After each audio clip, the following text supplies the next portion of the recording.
Hi, this is Vance Williams. Today I'll be sharing insights on the Forex market. I'll tell you what it is, its function in the world, and I'll show you opportunity even Forex traders don't know about.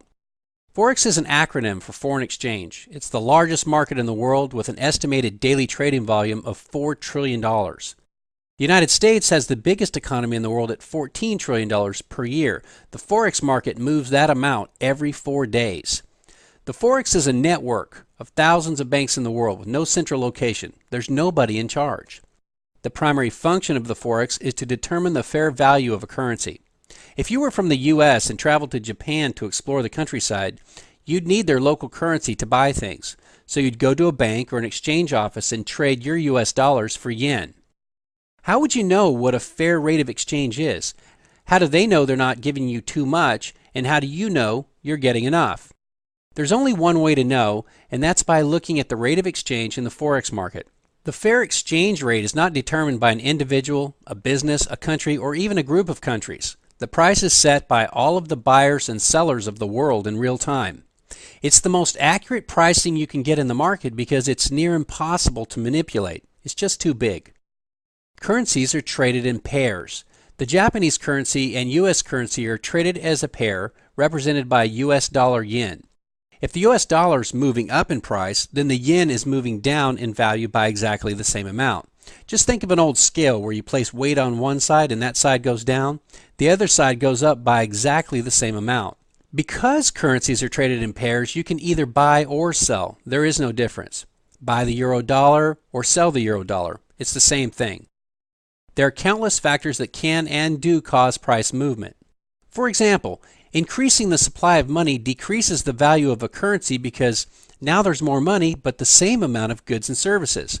Likewise, good news about the future could cause speculation about a better economy, and this could cause price to rise. So exactly how does the Forex market determine a fair price? The market operates on the principle of supply and demand. Imagine you want to sell your car. If you search around locally, you'll likely find examples of your car with comparable features. If the number of people who want your car is greater than the number of cars available, price will rise. If there are more people selling your car than buying your car, the price will fall. At any given moment in the Forex, if the volume is greater in favor of the buyers, the price is rising. If the volume is greater for the sellers, the price is falling. There are many different types of participants in this market who might use the market for different purposes. Hedge funds, for example, may have a more complex strategy, so when they buy a currency, it may be one part of an overall plan to capture inefficiencies in the marketplace at large. Multinational corporations may be exchanging large sums of currency for payroll. Commercial banks might be protecting the value of their assets, hedging a drop in one currency value against the rise of another. In 2001, the platforms for personal computers became stabilized and reliable. This opened the door to anyone with a personal computer. I think that most people are attracted to this new opportunity because it offers freedom and flexibility unlike anything we've seen. And it has truly unique features. For example, it takes the same skill to make $10 a day as it does to make $1,000 a day.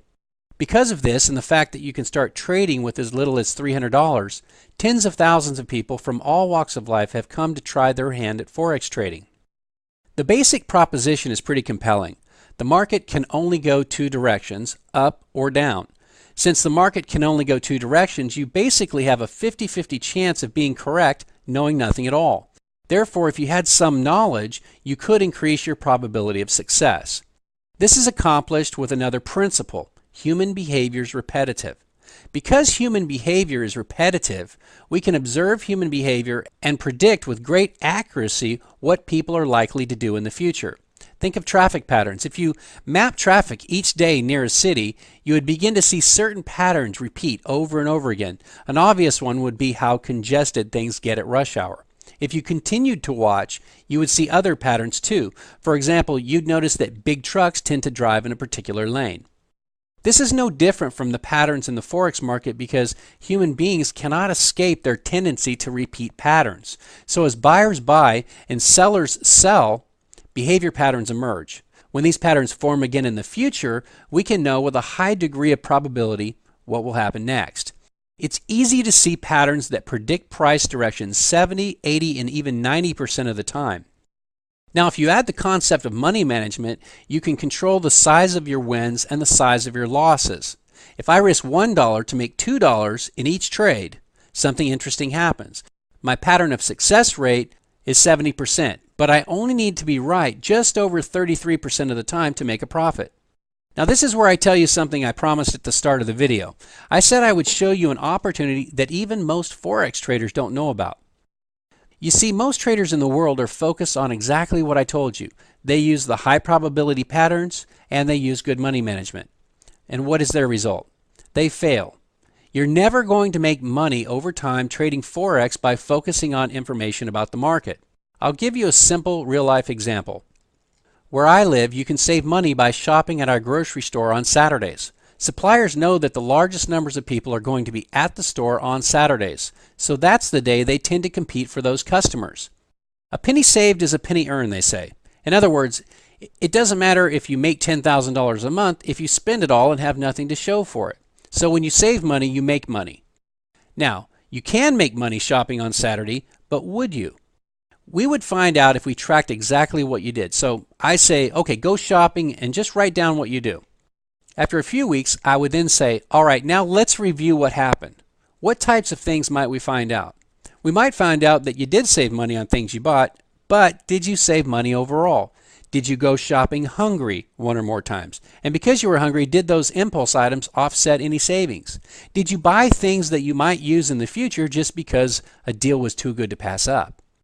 If we were really checking to see if you were successful saving money, you would quickly realize there's just no way to save money if you don't have a plan. You would realize that as part of that plan, you must make some rules about yourself. For example, you might have a rule to eat something before you go. If you like to stock up on things, then you might need a rule that says you can only buy it if it will be used within 90 days.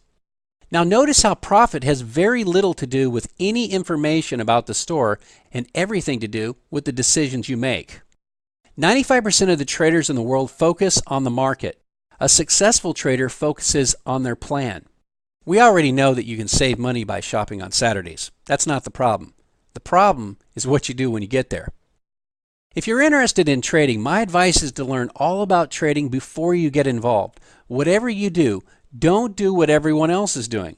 One of my teachers used to say, if you want to be successful, find out what everyone else is doing and go the other way. It's really good advice. If you'd like to learn more about trading, I'd like to invite you to visit my site at forexartofwar.com. There you can download my free ebook, 8 Things They Don't Tell You About Forex Trading. It will explain many of the common mistakes that traders make over and over and how easily you can avoid making these same mistakes yourself. I can promise you that this little ebook will save you a lot of time, a lot of money, and point out at least one thing you never knew. You'll see that what people don't know really does hurt them. So until next time, thank you, stay great, and remember that success is not about what the market does. It's about what you do.